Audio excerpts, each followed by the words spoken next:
kung titignan nyo naman na mabuti, sa lahat ng member states, 125, sa signatories, no? Lahat ng nakasuhan niya ay galing sa maliliit na bansa. Yung mga malakas na bansa, hindi nila magalaw-galaw. Matagal nang may ICC warrant of arrest puti.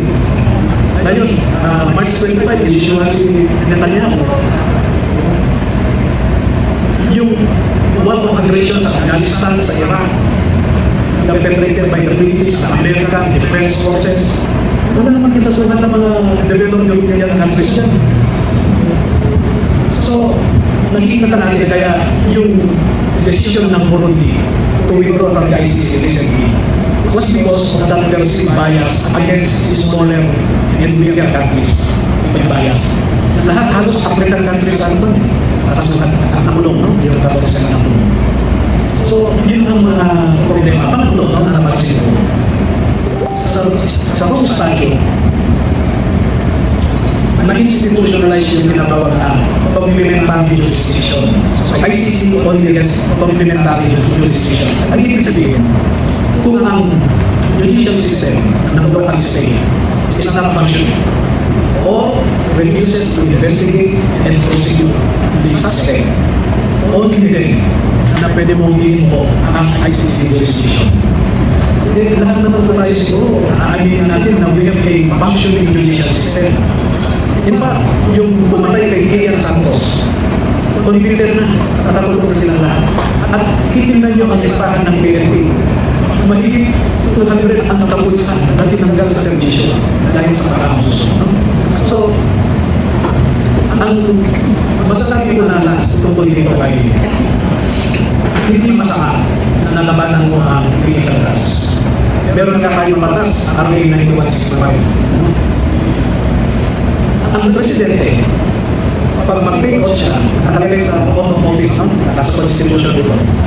Pag nanunod ang presidente, ang sinasabi, I do solemnly swear that I shall faithfully and conscientiously fulfill my duties as President of the Philippines, preserve and protect its constitution, execute its laws, do justice to every man,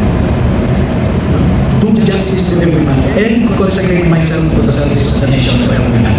Makikita nyo, execute the laws, and do justice to every man. Now, ibalik ko ng konti. Sige ko, nag-execute ng batas. Kung meron ng mali sa pag-execute, prosecute.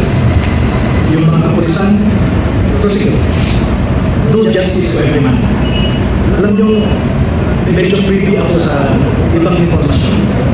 Nung nag-decide sa city ko, na ilibing sila natin. Sige, stop lang muna tayo dyan mga kababayan kasi patungkol na dyan, I think yan sa paglibing kay Marcos Jr. mga kababayan. Summarize lang natin, sinasabi lang niya dyan na kung saan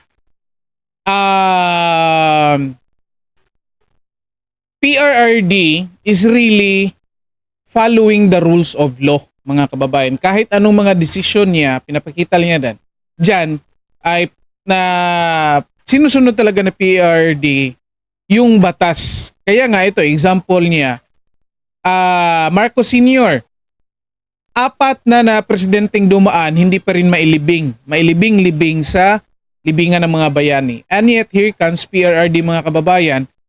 Walang clamor ng mga tao na dapat ilibing si Marcos Sr. sa libingan ng mga bayani. Yet, initiative ni PRRD na ipalibing si Marcos Sr. kasi nga nasa batas yan.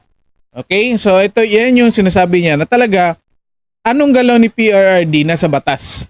Okay? Or in line with the law, mga kababayan. At ito pag-usapan natin. Again, stay tuned lang kayo.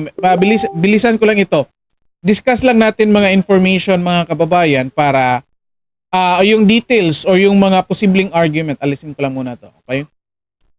Kung saan nasabi natin na most likely mapapaulang sala si PRRD nito mga kababayan.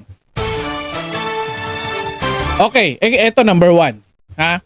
Bakit nasabi ko mapapaulang sala sa PRRD? Kasi number 1, policy ni PRRD mga kababayan to protect the citizens and give justice to all. So policy niya yan. Policy meaning, bilang presidente mga kababayan, trabaho niya protektahan lahat ng taong bayan at the same time to give justice to all. Okay? Of course, sasabihin ng mga galit kay PRD, justice, protect, di ba? Protect. Paano naging protect ipinapatay pati bata, mga kababayan? Nako. Ganyang mga argumento, mga kababayan, wala na yan. Invalid na yan. Bakit? Kasi, walang proof na pinatay kahit bata. May namatay na bata, posible aksidente, nadamay, or natamaan ng ligaw na bala. Kaya nga aksidente. Okay? Hindi yan sinadya, mga kababayan. Kung may magsabi sa inyo dyan na bakit pinatay pati bata, tanungin nyo pangalan para ma-check ninyo kung naimbestigahan ba ng pulis. At eto, to give justice to all, kapag nagkasala yung pulis, mga kababayan, pinaparusahan yan. Ang dami ng nakakulong na pulis ngayon kasi mga gumawa ng katarantaduhan sa time ni PRRD. Lalo na yung mga pinatay na hindi lumalaban. Yun nga, yung example niya, Kian de los Santos. May maibigay pa ako na example, Carl Arnaiz, mga kababayan. Pinatay ng mga pulis.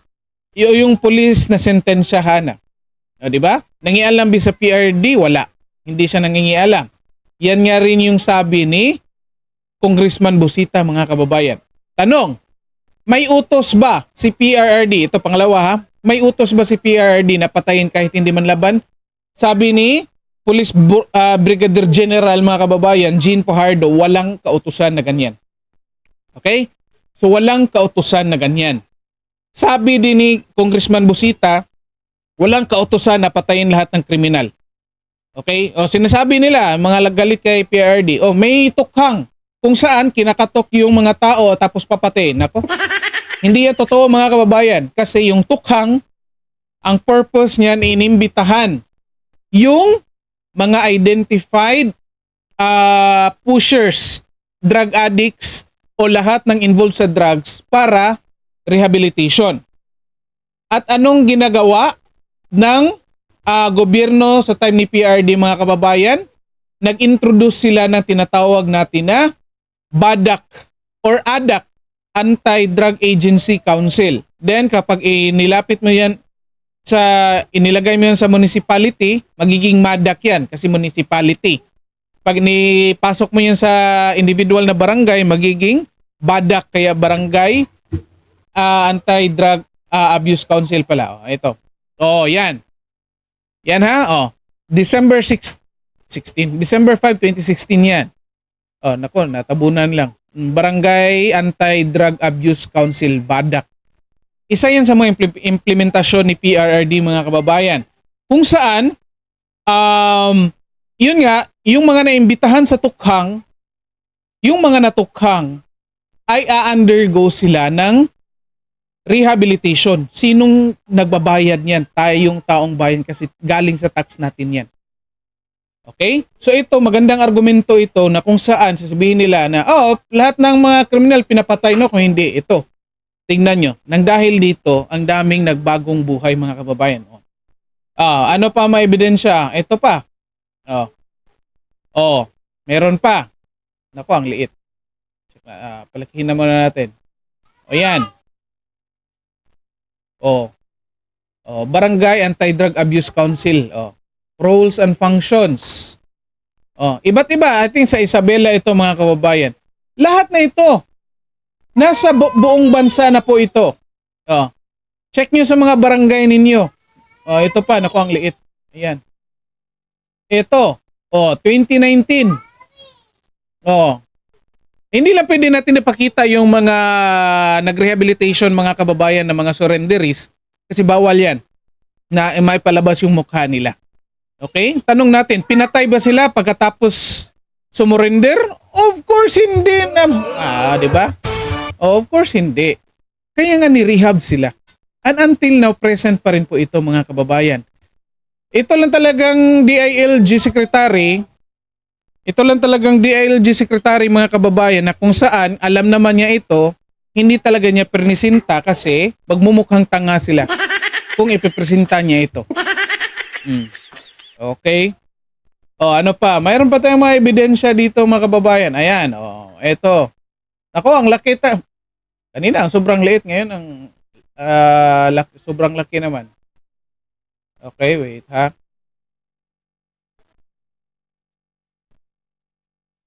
Paano ba ito? Sobrang laki naman. Ayan na lang. So, takpan ko na lang mukha ko mga kababayan. Okay, ayan,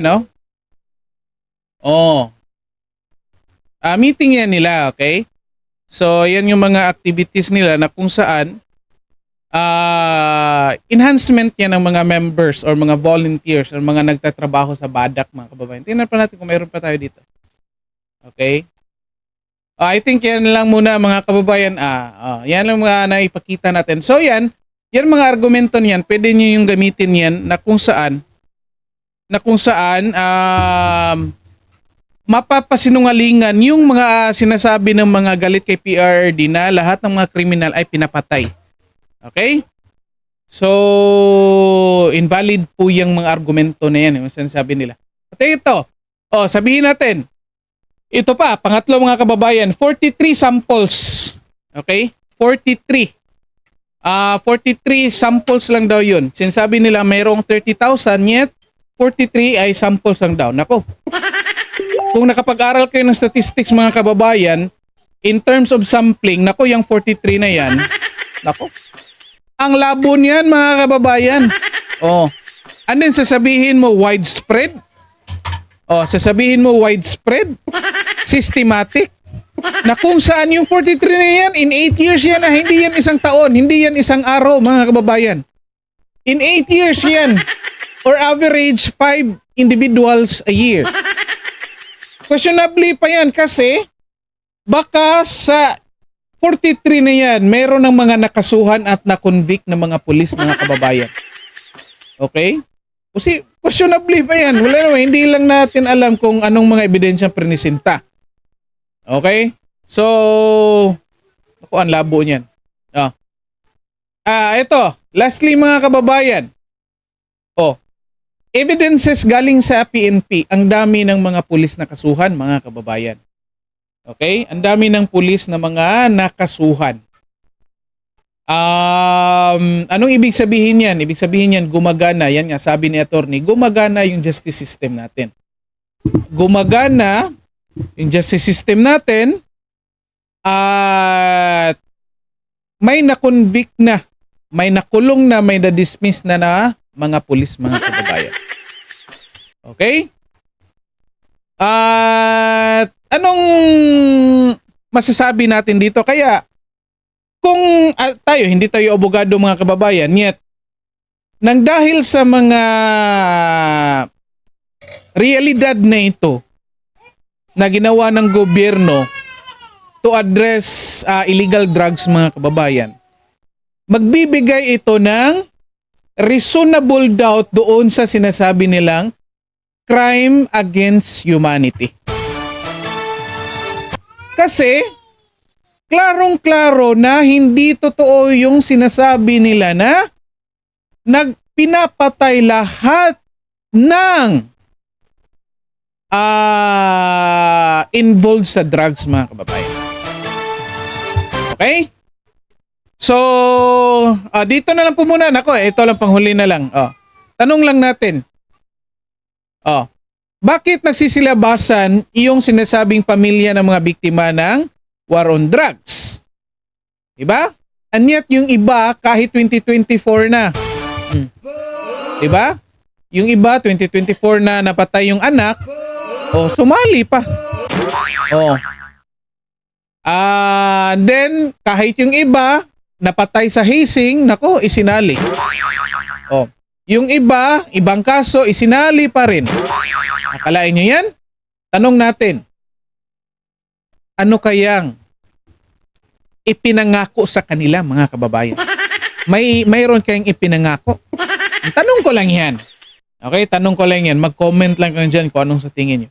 Okay, so medyo mahaba na yung video natin. Puputulin lang natin.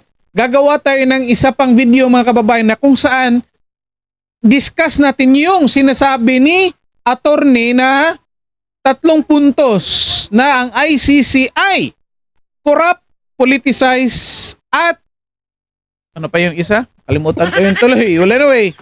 Corrupt, politicized, at weak. Oh. Weak. Yan, pag-usapan natin yan sa susunod na video para hindi masyadong mahaba ito. Okay? So dito na lang po muna tayo. Paki-like and share ng video natin mga kababayan para makita din ng iba. And then, paki-subscribe na rin po sa ating channel.